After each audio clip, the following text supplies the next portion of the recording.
Hello, I'm Christopher Tate, and I want to talk to you briefly about superannuation.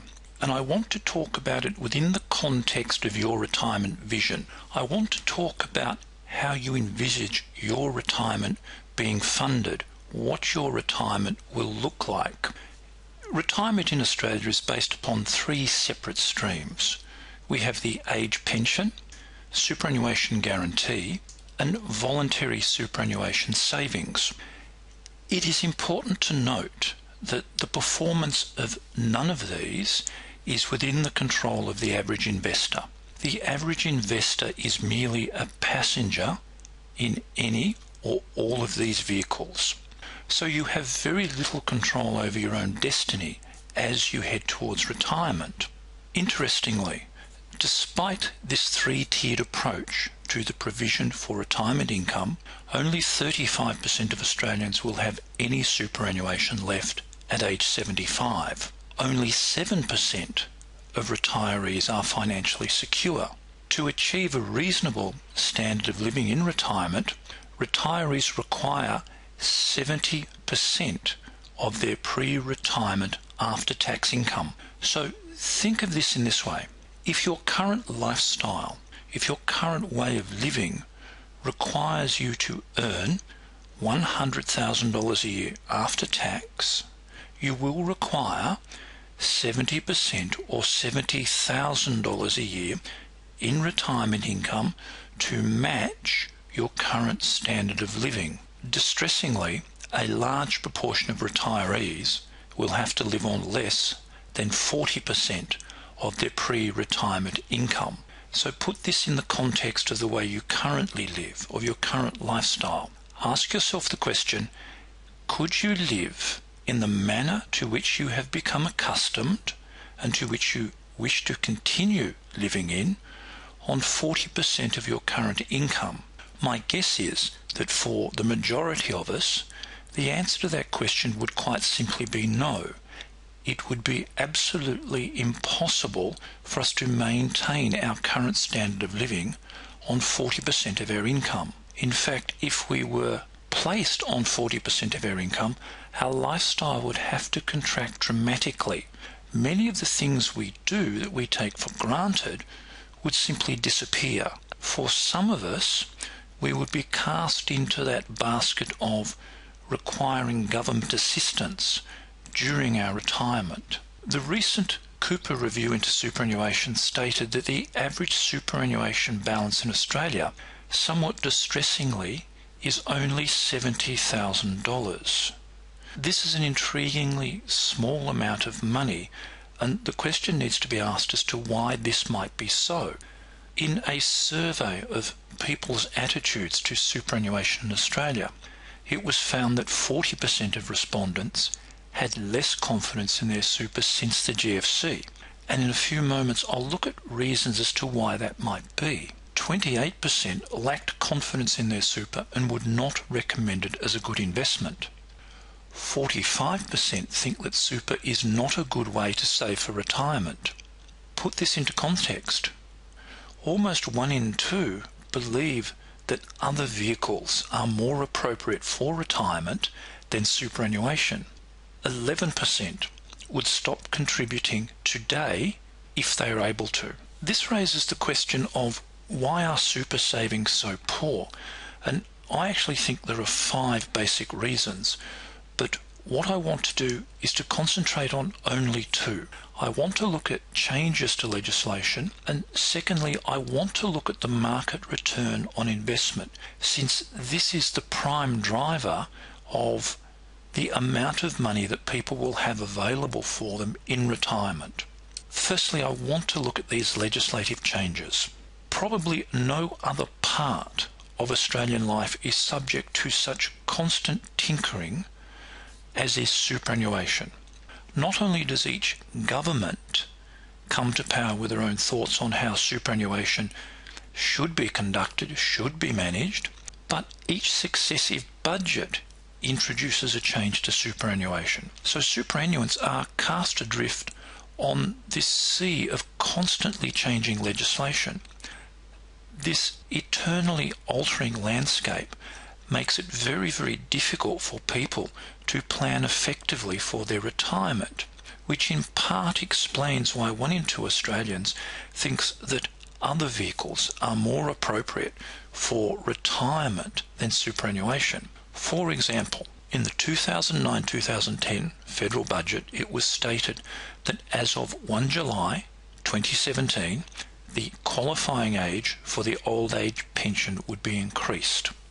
Also, in the 2009-2010 federal budget, super concessional contributions were halved from $50,000 to $25,000 for those under 50. For those over 50, this level was cut from $100,000 to $50,000.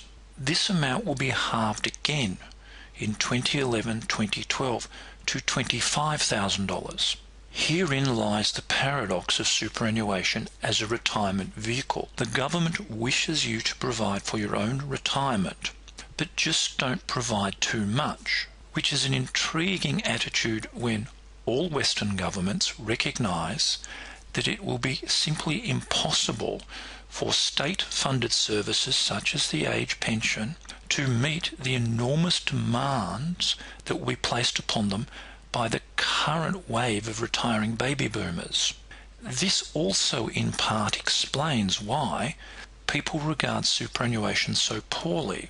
Surely a logical response is that if I wish to provide for my retirement, I should have an unfettered ability to do so.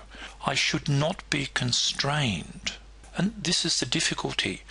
People with the attitude and means to provide for themselves are constrained. Secondly and tellingly, I want to look at the market return on investment. In particular, I want to concentrate on the market return from managed superannuation. The Australian Prudential Regulation Authority, APRA, analysed the returns of the nation's 200 largest superannuation funds and found that the average return for the past 10 years was 3.9% per annum. This return needs to be put into some form of context. During the same period, the average overnight cash rate was 5% per annum. The return on the All Ordinaries Accumulation Index, that is the All Ordinaries measured with dividends invested back in it for the same period, was 7.7% per annum. According to APRA, some $282 million is locked up in superannuation that is actually returning less than the average 3.9% per annum. So a vast range of super is trapped in funds that are not only returning at less than 3.9%, but which may actually have, for that 10-year period, a negative return. So this is effectively a lost decade for people who have their funds locked within these funds. Interestingly, when members of the funds management community are questioned upon their very poor management record, the response they offer is intriguing in that they offer no defence for their very poor returns. Instead, they state that what investors need to be aware of is that investments have volatility, and at times they go up and at times they go down. So intriguingly, it is the fault of the investor and their perception. It is not the fault of the fund manager who, for 10 years, has only returned 3.9% per annum. When assessing fund managers on a professional basis, the skill that a manager brings to an investment portfolio is termed alpha. That is, a good manager brings skill that lifts the rate of return of any funds managed to above that which could be returned simply by investing in an index. So, for example, if a benchmark index returns 10% and the manager returns 12%, they are said to have a positive alpha. They bring skill to the investing process, so they add value to the process. The management of funds is enhanced by their skill. Poor managers who underperform the index have negative alpha. That is, instead of bringing skill to the investment process, their influence actually acts as a drag on performance, so the fund would do better without them. As has been demonstrated in many a share picking contest over many a year, investors are often better off allowing a gibbon access to a dartboard and allowing the gibbon to pick shares for them. It is my fervent belief that it is the management of these difficult environments that is the number one responsibility of a fund manager. If a fund manager is to have any skill, it should be the active management of a portfolio in difficult times. And as we have seen, the GFC is a difficult time. However, if I am a professional fund manager, it is incumbent upon me to chart a course through these difficult times so that the members of my fund benefit, and so that the members of my fund are insulated against these events. The mathematics of money management are very strict. Therefore, controlling losses should be the priority of all fund managers. To illustrate this, I want to look at the impact of losses upon a given account. In the next series of slides, all I've done is I looked at a base starting number, I've then applied a loss to it, I've then applied the average rate of return for superannuation funds in Australia, and I've looked at the impact of that triad upon the individual fund. In this first example, we have our $200,000 starting balance. We have a 20% loss. You can see it takes 6 years to get back to our starting point for us to break even, having occurred that loss and at this given rate of return. At a 30% loss, you can see it takes 12 years to get back to break even. With the nightmare scenario of a 40% loss, it takes us some 14 years to get back to our break-even point. But these charts have something missing. They're very, very simplistic. What I've done is I've ignored the impact of inflation. Inflation has a profound effect when combined with heavy losses on a fund. In this chart, all I've done is I've returned to our $200,000 starting balance.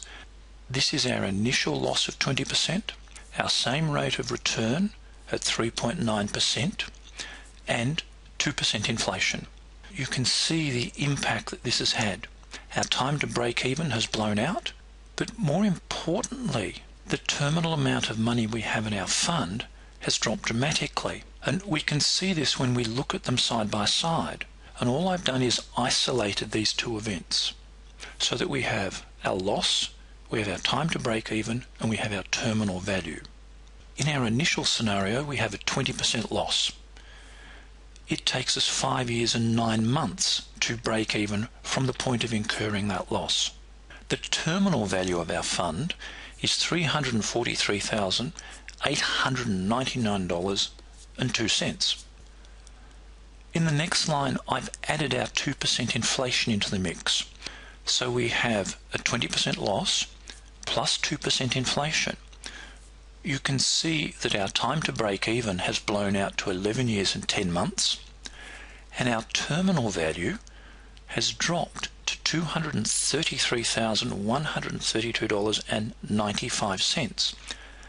So our time to break even has doubled, and the terminal value of our wealth has dropped by $110,000. The failure to manage losses is devastating to any fund. The reason for this is simple. A 10% loss requires an 11.1% gain on the remaining funds to break even. So you can see how this is a curve that would be very difficult to catch. If I lose 20%, I therefore require a gain of 25% on the remaining funds. If I lose 25%, I require a gain of 50% on the remaining funds. Therefore, it is very easy to see how this can become almost a death spiral for funds, where it is very difficult for them to recoup the enormous losses they have incurred. This is why the control of losses is of paramount importance to investors. Whilst researching this, I looked at a lot of the literature being produced by not only fund managers, but by financial planners as well. And I was looking for scenarios that they would offer that would be a solution to this problem of appalling performance. And I found three. The first was to accelerate your contributions to superannuation, either through sacrifice of salary or through spousal contributions. The logic of this is simple. The logic is, yes, we have had appalling returns. There is no sign that our returns will get any better because our investment methodology is still the same, our approach to the world is still the same, but we would like you to give us more money. Points 2 and 3 are intriguing because points 2 and 3 again shift the burden back to the individual rather than the fund manager. My way of thinking is that points 2 and 3 say to me, yes, look, I'm a fund manager. I've managed your money appallingly. You have a lost decade, a decade from which you may never recover. But what I think you should do is to continue paying me my fees, and you will need to work post-retirement and adjust your lifestyle expectations in retirement.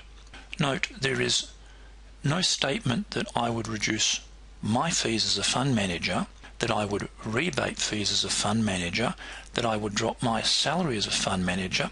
My advice to you is to go and get a paper round in retirement. This quite rightly has been met with a degree of anger by members of funds.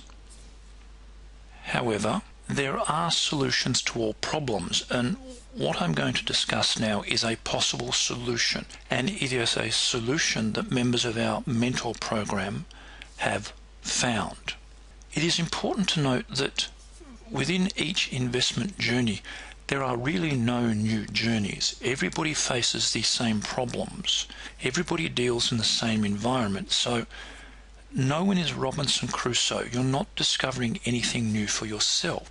What the members of our mentor program found, having been in the same situation as you, is that part of the answer to their problem is to be found in responsibility, in taking responsibility for your own retirement, either through the management of your own superannuation or the careful management of other vehicles.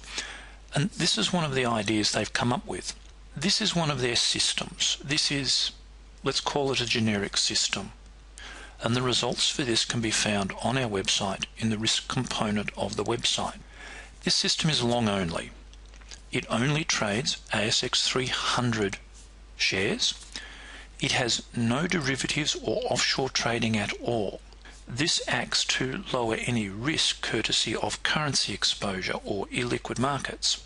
But the overriding component, the prime driver, is that the preservation of capital is paramount.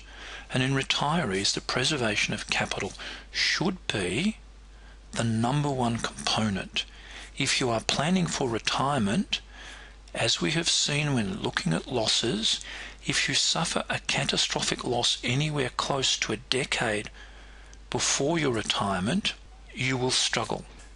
The average return on this conservative system for the period it was examined, which includes the GFC, was 14.54%. This return needs to be put into the context of the other returns we have been talking about in this presentation. In this example, I made the assumption that we started with $100,000 and I looked at a 10-year time horizon because that matches the time horizon over which the returns of superannuation funds was measured. This long-only conservative system, when tested, returned $385,282 as opposed to the average fund return of $146,607. It also outperformed all our other benchmarks as well, as would be expected. However, there is another question that needs to be answered. Merely saying how much a fund makes only tells half the story. You want to know how the fund got there. This is an underwater equity chart. In effect, it measures the drawdown in equity that a fund undergoes throughout its lifespan. Money is not made in a linear fashion. There are ebbs and flows in capital. There are single losses. There might be periods where a handful of losses are incurred together. This looks at those periods. As you can see, the maximum drawdown was just over 8%. The average drawdown sits at around 4%. That is, from any peak in equity, the maximum drawdown you would expect is 8%. This needs to be compared with an index-linked fund, and many funds were intimately linked to the index. And so this can be used as an analogue to look at how those funds performed. And unfortunately, this level of loss or this level of drawdown would be familiar to some of you. As you can see, during the bull market from 2003 to 2007, 2008, we had very few drawdowns. Those that occurred were of the order of around 8 to 10%. Drawdowns then accelerated as the market collapsed, and this drawdown reflects the same drawdown that you would see in most managed funds, to a point where the maximum drawdown was 54.6%. Now compare that to a maximum drawdown of 8%, and you have an inordinate difference in the way money is managed. Our approach is that the preservation of capital is paramount. There are very few rules in the stock exchange that apply to individual investors. However, there is one rule, and that is that if you have no money, you can't play. We are very cognizant of this rule, so we always make certain that we have money to play. All our systems, all our ideas are predicated on the notion of avoiding this sort of catastrophic drawdown. All traders suffer losses, all trading funds suffer drawdowns. The mark of a professionally designed system is that it does not collapse under the weight of these drawdowns. What is interesting to me and what is intriguing to me is that this style of fund, this style of trading system, was designed by people with only 6 months training.